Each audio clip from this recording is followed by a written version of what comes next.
Isa akong OFW sa Saudi Arabia. Akala ko ang pinakamahirap na laban ay ang pangungulila sa pamilya. Hindi ko alam na ang tunay na bangungot ay naghihintay mismo sa loob ng bahay ng amo ko. At ang sikreto kong iyon, itinago ko ng maraming taon. Kung gusto mong malaman ang buong kwento, panoorin hanggang dulo. Ako si Tintin, hindi ko tunay na pangalan yon. 29 na taong gulang ako nang unang beses akong mangibang bansa sa Saudi Arabia bilang caregiver. Simple lang akong babae. Morena, tahimik, at hindi pa kailanman nagkaroon ng nobyo. Ang pangarap ko lang noon ay makapag-ipon para sa pamilya. Mabait ang matandang babae na inaalagaan ko. Tinatawag ko siyang madam. Pero may isa pang kasama sa bahay. Ang asawa niyang halos 50 taong gulang. Wala silang anak at 5 taon na silang magkasama. Noong una, wala akong napapansin. Pero habang tumatagal, iba na ang tingin niya sa akin. Kapag wala si madam, palagi kong nararamdamang sinusundan ako ng kanyang mga mata. Kapag naglilinis ako, kapag nagluluto, kapag naglalaba, parang hindi ako komportable. Isang araw inabutan niya ako ng pera. Hadi sabi niya. Akala ko normal lang yon. Tinanggap ko dahil iniisip kong baka bilang pasasalamat. Hindi ko alam na may kapalit pala ang lahat. Lumipas ang ilang linggo. Habang naglilinis ako ng sala, bigla niya akong nilapitan. Hindi ako nakapagsalita. Sa isang iglap, niyakap niya ako, nagulat ako. Agad akong kumawala at tumakbo papunta sa kwarto ng matanda. Mabilis siyang umalis na parang walang nangyari. Kinabukasan, inulit na naman niya. Mas lalo akong natakot. Gusto kong magsumbong kay madam. Pero OFW ako, takot akong mawalan ng trabaho. Takot akong walang maniwala. At higit sa lahat, takot akong mapauwi nang walang naipon. Sinikap kong umiwas. Hindi na ako halos lumalabas ng kwarto kapag alam kong mag-isa lang siya. Hanggang sa dumating ang araw na sinabi ni madam na pupunta siya ng Bahrain ng ilang araw. Naiwan kami sa bahay. Ako, ang matanda kong alaga, at ang asawa niya. Hindi mapakali ang buong gabi. Pakiramdam ko may mangyayaring hindi maganda. Bago ako matulog, mabilis akong naghanda para magpahinga. Pagpasok ko sa aking silid, nanlamig ang buong katawan ko. May tao sa loob. Siya, hindi ko alam kung paano siya nakapasok. Lumapit siya habang ako ay napaatras. Paulit-ulit kong sinabi, "Sir, please, umalis po kayo." Pero tila hindi niya ako naririnig. Sa gabing iyon, may nangyaring lubos na nagpabago sa buhay ko. Pagkatapos ng gabing iyon, hindi ko alam kung paano haharapin ang sarili ko. Tahimik lang akong umiiyak. Kinabukasan, nilagnat ako. Hindi ako halos makatayo dahil sa pananakit ng buong katawan. Napansin iyon ng matanda kong alaga. Paulit-ulit niya akong tinatanong kung ano ang nangyari, pero nanatili akong tahimik. Habang iniisip ko kung magsasabi ba ako ng totoo, may isang bagay akong natuklasan na mas lalo pang nagpayanig sa mundo ko. Tahimik kong itinago ang bangungot. Kinabukasan hindi na ako makatayo. Nilalagnat ako at halos hindi maigalaw ang katawan ko.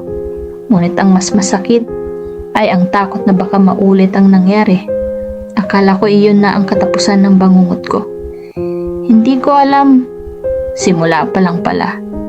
Kinabukasan paggising ko, sobrang bigat ng pakiramdam ko. Parang nilalagnat ako. Halos hindi ko maigalaw ang katawan ko. Napansin niyo ng matanda kong alaga. "Tintin, okay ka lang ba?" tanong niya. Ngumiti lang ako kahit gusto ko nang umiyak. Sakit lang po ng ulo. Ayokong sabihin ang totoo. Takot akong mawalan ng trabaho. Takot akong walang maniwala. Makalipas ang ilang oras, pumasok ang asawa ni madam sa kwarto. May dala siyang gamot at pagkain. Hindi ko siya matingnan. Tahimik lang akong umiiyak habang nakatalikod. Mahina niyang sinabi, "Huwag kang matakot, ako na ang bahala sa iyo." Mas lalo akong kinilabutan. Ayoko nang marinig ang boses niya. Pagkaalis niya, hindi ko napigilan ang pag-iyak. Paulit-ulit kong tinatanong ang sarili ko. Bakit nangyari ito sa akin? At bago ang lahat sa gabe na iyon, na-discovered ako dahil ako'y dalaga na never been kiss at touch. First time ko makakita ng ganun. At di ako makapaniwalang may ganun pala kalaki na sandata kasi yung slim lang ako at maliit na babae. Kaya yung kamay ko at sandata ni baba at parang ganun lang. Kalaki o di. Kaya namalik mata ako. At yun ang dahilan na sa ginawa niya sa akin dahil sa takot ko di. Na ako makasigaw na parang walang boses na lalabas at di. Malagalaw na parang na-frozen ako. Masakit at di ko talaga. Kaya kaso wala akong nagawa kasi malaki ng tao siya. Habang ginagawa niya yun, parang tinutusok ako na kapag hugutin at parang sasama kaluluwa ko dahil sa laki siguro. In short, trauma ang inabot ko talaga pero dapat ko lakasan loob ko. Lumipas ang 2 araw. Hindi pa rin bumabalik si Madam mula Bahrain. Lalo akong kinakabahan. Sinikap kong umiwas. Kapag naririnig ko ang yabag niya, agad akong pumapasok sa kwarto ng matanda. Isang gabi, habang nagpapahinga ang matanda, may tumawag sa cellphone ko. Isa pala yung kababayan kong OFW na nakilala ko noong orientation. Napansin niyang iba ang boses ko. Tintin, may problema ba? Hindi ko na napigil ang umiyak. Hindi ko man sinabi ang lahat. Sinabi kong hindi na ako ligtas sa bahay. Sinabi niya sa akin, huwag kang matakot kung kailangan mo ng tulong, tumawag ka agad. Ang mga salitang iyon ang unang nagbigay sa akin ng pag-asa. Kinabukasan habang naglilinis ako, may napansin akong cellphone na naiwan sa sala. Cellphone iyon ng asawa ni Madam. Biglang may pumasok na notification. Hindi ko sana papansinin. Pero nakita kong may mensahe, nakasulat. Ingat ka, baka malaman ng asawa mo. Nanlamig ako, hindi lang pala ako ang naging biktima. May iba pa. Mabilis kong ibinalik ang cellphone bago niya makita. Doon ko napagtanto, hindi ako ang una at baka hindi rin ako ang huli. Ilang araw pa ang lumipas, bumalik na si Madam. Masaya siyang sinalubong ko. Pero napansin niyang iba ako. Tintin, pumayat ka. Bakit parang lagi kang takot? Hindi ko alam ang isasagot. Muntik na akong magsalita, pero pumasok ang asawa niya. Bigla akong natahimik. Napansin niyon ni Madam. Parang may kutob na siya. Kinagabihan kumatok si Madam sa kwarto ko. Tahimik niyang sinabi, may gusto ka bang sabihin? Napaiyak ako, hindi ko pa rin kayang sabihin ang lahat. Pero sinabi ko, Madam, gusto ko na pong umuwi. Nagulat siya. Bakit? Tahimik lang akong umiiyak. Hindi ko masabi ang dahilan. Kinabukasan habang nasa kusina ako, napansin kong galit na galit ang asawa ni Madam. Parang alam niyang may kutob na ang kanyang asawa. Pagdaan niya sa akin, mahina niyang sinabi, tandaan mo ang sinabi ko. Nanlamig ang buong katawan ko. Lalong lumakas ang loob kong humingi ng tulong. Nang gabing iyon, tinawagan ko ang kaibigan kong OFW. Sinabi niya, huwag mong kimkimin, may mga taong handang tumulong sa'yo. Doon ko napagtanto na hindi ko kailangang harapin ang lahat ng mag-isa. Pero habang inayos ko ang mga gamit ko, may nakita akong isang lumang envelope sa cabinet. Nakalagay dito ang salitang, confidential. Binuksan ko ito. At ang laman nito, mga litrato, mga resibo, at isang sulat na tila may matagal nang tinatagong lihim sa loob ng bahay. Habang hawak ko ang envelope, may narinig akong yabag papunta sa kwarto. Dahan-dahang bumukas ang pinto.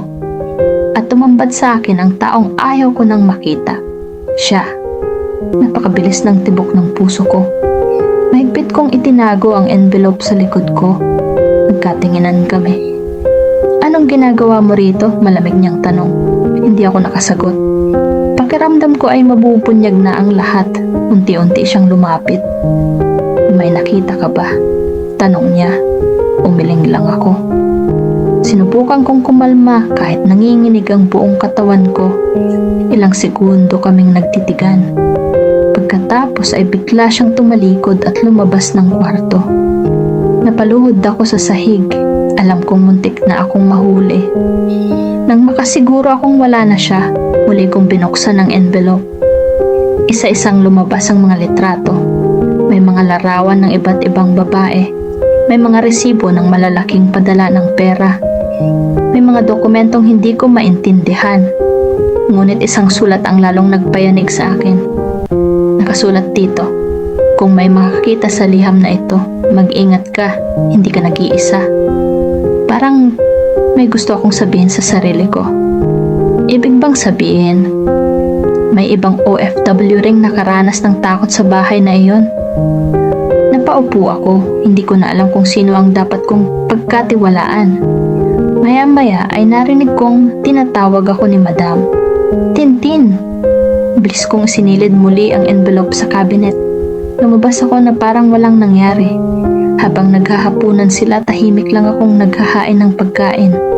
Ngunit napansin kong panay ang tingin ni Madam sa akin. Parang gusto niyang magsalita. Pagkatapos ng hapunan, tinawag niya ako sa kusina.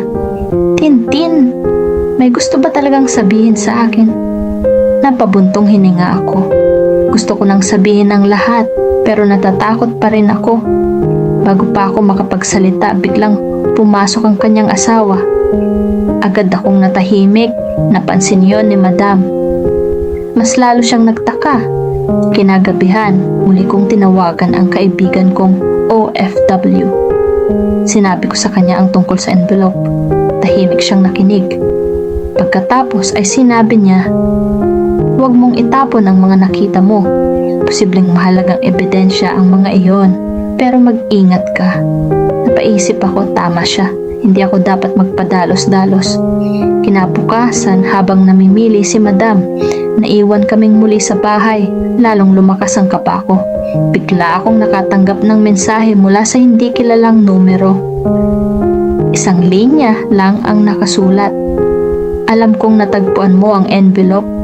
Parang tumigil ang mundo ko. Hindi ko kilala ang nagpadala. Paano niya nalaman? Maya-maya ay dumating ang isa pang mensahe. Kung gusto mong makauwi ng ligtas, huwag kang magsasalita. Nanlamig ang buo kong katawan. Hindi ko alam kung sino ang nagmamasid sa akin. Hindi ko alam kung kanino ako pwedeng humingi ng tulong. Ngunit sa pagkakataong iyon, gumawa ako ng desisyon. Hindi na ako mananahimik. Habang natutulog ang lahat ng gabing iyon, lihim kong kinuhanan ng litrato ang mga dokumento gamit ang cellphone ko. Isa-isa kong ipinadala ang mga ito sa kaibigan kong OFW. Sinabi ko, kung may mangyari man sa akin, pakiusap, huwag mong hayaang mawala ang mga ito. Ilang segundo ang lumipas. Nag-reply siya. Pangako, hindi ka namin pababayaan. Sa unang pagkakataon matapos ang napakahabang panahon, nakaramdam ako ng kaunting pag-asa. Akala ko ay ligtas na ang mga ebidensya. Hindi ko alam. May isang pares ng mata palang tahimik na nakatingin sa akin mula sa labas ng bintana. At nang tumingin ako, may isang aninong mabilis na naglakad palayo. Hindi ako nakatulog buong gabi. Paulit-ulit kong iniisip ang aninong nakita ko sa labas ng bintana. Sino siya? Siya ba ang nagpadala ng mga mensahe? O may iba pang nakakaalam ng lihim sa bahay na yon? Pagsikat ng araw, pilit kong itinuloy ang mga gawain na parang walang nangyari. Ngunit napansin kong iba ang kilos ng asawa ni Madam. Tahimik lang siya. Pero pakiramdam ko, bawat galaw ko ay binabantayan niya. Habang naglilinis ako sa sala, biglang tumunog ang cellphone ko. Mensahe mula sa kaibigan kong OFW. Nakausap ko na ang isang mapagkakatiwalaang tao. Huwag kang magpadalos-dalos. Kapag may pagkakataon, lumabas ka ng bahay at tumawag ka agad. Kahit papaano, nabawasan ang kaba ko. Hindi pala ako nag-iisa. Kinahapunan, sinabi ni Madam na pupunta sila sa isang pagtitipon. Tintin, sandali lang kami. Bantayan mo muna si Lola. Tumango ako. Pagkaalis nila, agad kong kinuha ang cellphone. Tumawag ako sa kaibigan ko. Hindi pa man ako nakakapagsalita, sinabi niya. Makinig kang mabuti. Kung sa tingin mo ay nasa panganib ka, unahin mo ang kaligtasan mo. Huwag mong ilagay sa alanganin ang sarili mo. Tumulo ang luha ko. Sa wakas may taong naniwala sa akin. Habang kausap ko siya, may narinig akong tunog ng sasakyan sa labas. Nanlaki ang mga mata ko. Bumalik agad sila. Mabilis kong ibinaba ang tawag.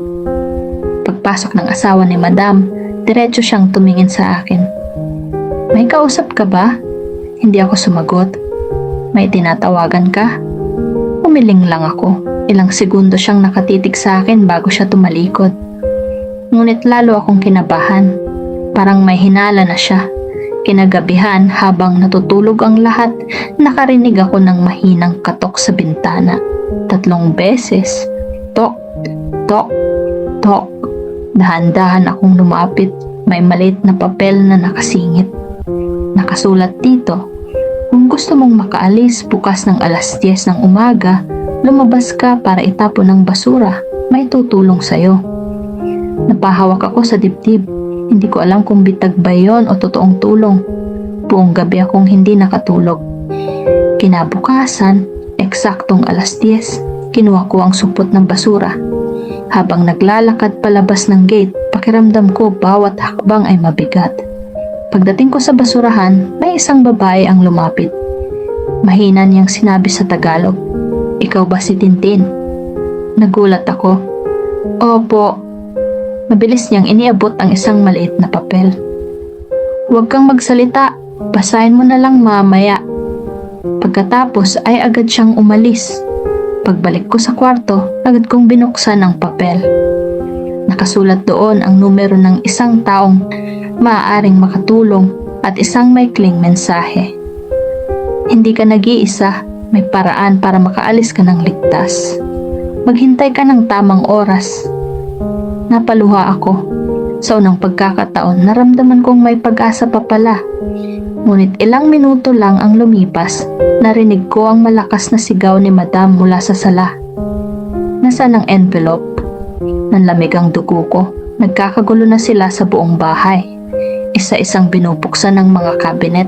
Hinahanap nila ang nawawalang confidential file. At bigla kong naalala, hindi ko pala naiibalik sa dating pwesto ang envelope. Habang papalapit ang mga yabag sa aking kwarto, alam kong wala na akong oras. Humawak ako sa cellphone ko.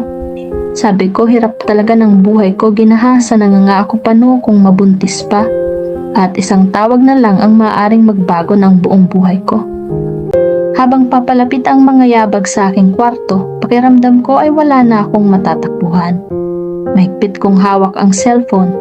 Iisang tawag na lang ang natitira. Mabilis kong tinawagan ang kaibigan kong OFW. Mahina kong sinabi, "Tulungan mo ako, natatakot na ako." Bago pa ako makapagsalita ng mahaba, biglang bumukas ang pinto. Nakatayo roon ang asawa ni Madam. Malamig ang tingin niya. "Nasaan ang envelope?" Galit niyang tanong. Hindi ako sumagot. Lumapit siya at hinalughog ang buong kwarto. Ngunit hindi niya alam na bago pa niya ako maabutan na ipadala ko na sa kaibigan ko ang mga litrato ng lahat ng dokumentong nasa confidential file. Wala na siyang mabubura. Wala na siyang maitatago. Makalipas ang ilang minuto, umalis siya sa kwarto na galit na galit. Nang gabing iyon, hindi na ako natulog. Kinabukasan, sinabi ni Madam na pupunta sila sa ospital kasama si Lola. Alam kong iyon na ang pagkakataong hinihintay ko. Kinuha ko ang maliit kong bag, ang passport, at ang kaunting perang na itabi ko. Paglabas ko ng bahay, nanginginig pa rin ang mga tuhod ko. Sa kabilang kalsada, naghihintay ang kaibigan kong OFW. Kasama niya ang isang Pilipinong matagal nang tumutulong sa mga kapwa manggagawang napapahamak. Hindi na ako lumingon sa unang pagkakataon matapos ang napakahabang panahon. Nakalayo rin ako sa bahay na naging pang-ungot ng buhay ko. Habang nasa sasakyan, tuluyan akong napaiyak. Pakiramdam ko ay ngayon lang ako muling nakahinga. Pagdating sa tinuluyan naming apartment, muli kong binuksan sa cellphone ang mga larawan ng confidential file. Unti-unti kong naunawan ang lahat. Ang laman pala ng envelope ay mga lumang sulat ng dating kasambahay na humihingi ng tulong. May mga litrato ng iba't ibang empleyadong bigla na lamang umalis sa bahay. May mga resibo ng malalaking padala ng pera. At may isang sulat na nagsasabing, kung mabasa mo ito, sana ikaw na ang maging matapang para putulin ang katahimikan. Doon ko napagtanto, hindi lang pala ako ang nakaranas ng takot sa bahay na iyon. May mga nauna na rin sa akin. Ngunit pinili nilang manahimik. Hindi dahil mahina sila, kundi dahil natatakot silang walang maniwala.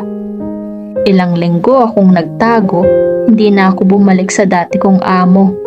Sa tulong ng ilang mababait na kababayan, nakahanap ako ng pansamantalang trabaho bilang cleaner.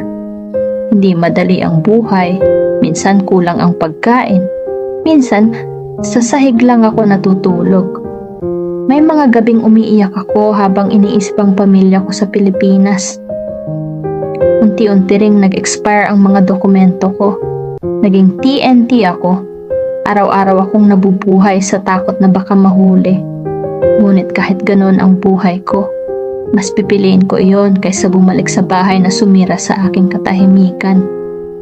Noong dumating ang pandemya, lalo pang naging mahirap ang lahat. Maraming nawalan ng trabaho. Maraming OFW ang gustong makauwi.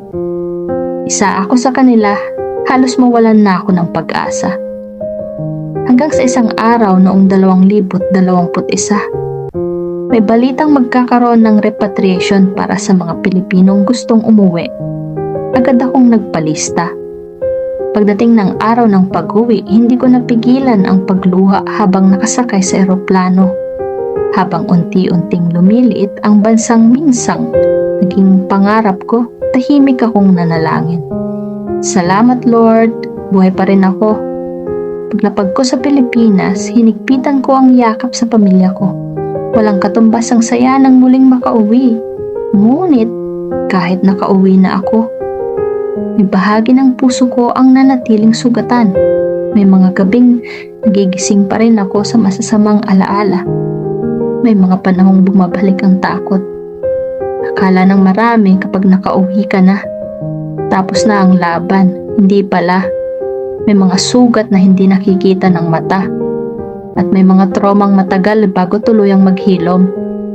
Lumipas ang ilang taon, unti-unti kong tinanggap ang nangyari. Hindi ko hinayang habang buhay akong bihag ng aking nakaraan. Muli akong naglakas loob na mangibang bansa. Sa pagkakataong ito sa isang hotel na ako nagtrabaho sa isa ring Gulf country, maayos ang aking employer, may respeto, may seguridad. At unti-unti kong naramdaman na may pag-asa pa palang magsimulang muli. Hindi na mababawi ang mga nangyari noon. Ngunit natutunan kong hindi iyon ang magdidikta ng buong buhay ko. Kung may aral mang iniwan ng lahat ng ito yun. Huwag matakot humingi ng tulong. Hindi ka mahina kapag nagsasalita ka. At hindi ka nag-iisa sa laban. Wakas.